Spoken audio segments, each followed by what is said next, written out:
В далечни времена, когато светът бил изпълнен с чудеса и магия, се разигравала историята на Исус Навин, водач на израелтяните след смъртта на Моисей. Израелтяните, освободени от египетското робство, се изправили пред ново предизвикателство – завладяването на обетованата земя. Първата им цел била величественият град Йерихон, известен със своите високи стени и непристъпни врати. Исус Навин смел и решителен, събрал народа си и им казал: Господ ни е дал тази земя, но за да я завладеем, трябва да покажем вяра и смелост. След това изпратил шпиони в Йерихон, за да проучат укрепленията на врага. Двамата шпиони, Йонатан и Рахав, успели да се скрият в дома на блудницата Рахав, която била чувала за чудесата, извършени от израелтяните. Тя им обещала помощ в замяна на спасение за нея и семейството й, когато израелтяните завладеят града. След няколко дни Исус Навин събрал народа и им дал инструкции. Ще обиколим града веднъж на ден в продължение на 6 дни.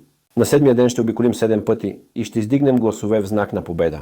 Израелтяните, въпреки съмненията и страха, се подчинявали на заповедите на своя водач. На 6-я ден, когато слънцето изгряло, те започнали обиколката на Йерихон. Стените на града изглеждали непоклатими, но вярата на народа била силна. На 7-я ден след 7-та обиколка, Исус Навин извикал: Сега издигнете гласовете си. И когато народът се спуснал в единен вик, чудо се случило. Стените на Йерихон се срутели, а израелтяните влезли в града, завладявайки го. Рахав спазила обещанието си. Била спасена заедно с семейството си. Израелтяните, благодарни за помощта й, я приели в своите редици. Така Йерихон паднал, а вярата на народа била възнаградена.